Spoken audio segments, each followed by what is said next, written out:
Hello students, till now we have discussed two methods of measuring national income, production method and the income method. Now we are going to study the third and the last method, that is the expenditure approach of measuring national income. According to this method, domestic income is measured in the terms of total expenditure on purchase of final goods and services produced in the domestic territory, or it measures national expenditure by the disposition of final products.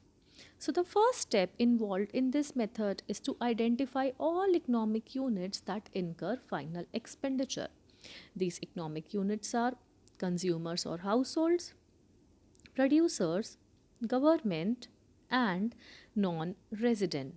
So, by adding the expenditure incurred by them in the domestic territory, we get GDP at MP. Now, coming to the formula. In order to measure national income by the expenditure approach, firstly, as we told right now, that economic units incurring final expenditures are categorized. So, first, let's start with the first unit incurring expenditure, private final consumption expenditure. It includes expenditure incurred on purchase of goods and services by households and non-profit institutions serving household. It basically includes the consumption expenditure like expenditure on clothing, cars, and other services, etc.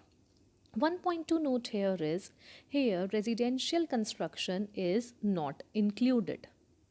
Second component of expenditure method is government final consumption expenditure. It includes the expenditure incurred by general government on providing services like defense, police, administrative services, education, etc.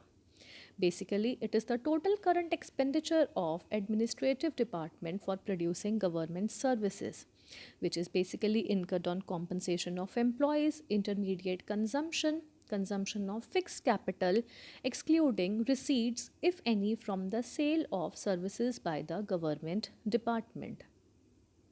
Third component is gross capital formation. This is further divided into gross fixed capital formation and changes in inventories or changes in stock, where gross fixed capital investment includes business fixed investment, then residential construction investment, and public investment, that is the capital formation by the government. And as we all know that changes in stock or inventories is closing stock minus opening stock. Thus, by adding fixed capital formation and changes in inventories, we get the gross capital formation. Last component of expenditure method is net exports. It is basically the difference between exports and imports of goods and services. So, by adding all these components, we get GDP at MP. Thus, according to expenditure approach, GDP at MP is private final consumption expenditure plus government final consumption expenditure plus gross domestic capital formation, which has two components, fixed capital formation and changes in stock, plus net exports. By adding all these four components, we get GDP at market price. It does not give us NDP at FC directly because we are including the gross capital formation. Thus, it means depreciation has not been deducted. And since we are calculating it on the basis of market value of goods and services, thus it gives us GDP at MP. So, by adding all these components, we get GDP at MP through the expenditure approach. Now, from GDP at MP, by deducting depreciation and net indirect taxes, we get NDP at FC or domestic income. By adding NFIA to domestic income, we get the national income. So, recapitulating steps of expenditure method once again, we add four main components: private final consumption expenditure, government final consumption expenditure, gross domestic capital formation, and net exports. Adding these four components gives us the GDP at MP. By deducting depreciation and net indirect taxes, we get domestic income or NDP at FC plus NFIA gives us national income or NNP at FC. There are certain precautions which we need to keep in mind. Here, only final expenditure is taken, not the intermediate expenditure. Any expenditure on second hand good is not included. Expenditure on financial instruments like shares and bonds is not included. Also, transfer payments are not included, whereas imputed value of expenditure on goods produced for self consumption is taken into account. We need to keep all these precautions in mind before calculating national income through expenditure approach. Now, an example to show the calculation of national income with the help of expenditure approach. From the given data, we have to find out GDP at MP.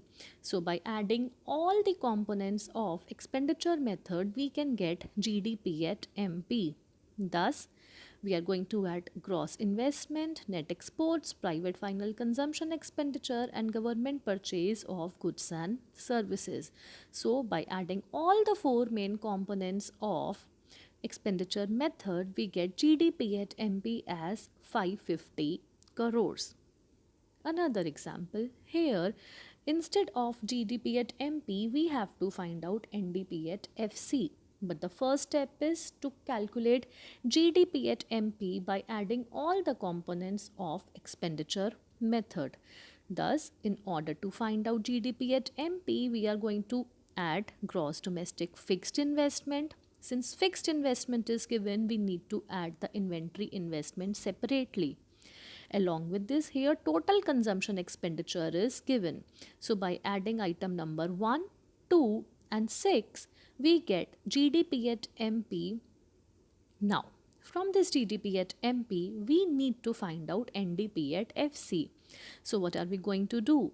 From gross to net, we are going to deduct depreciation. From market price to factor cost, we are going to deduct net indirect taxes. So, by deducting depreciation 2000 and net indirect taxes, which is 1000 minus 2000, we get NDP at FC. Thus, expenditure method is very easy. Just keep solving questions with the help of precautions discussed. Thank you and have a good day.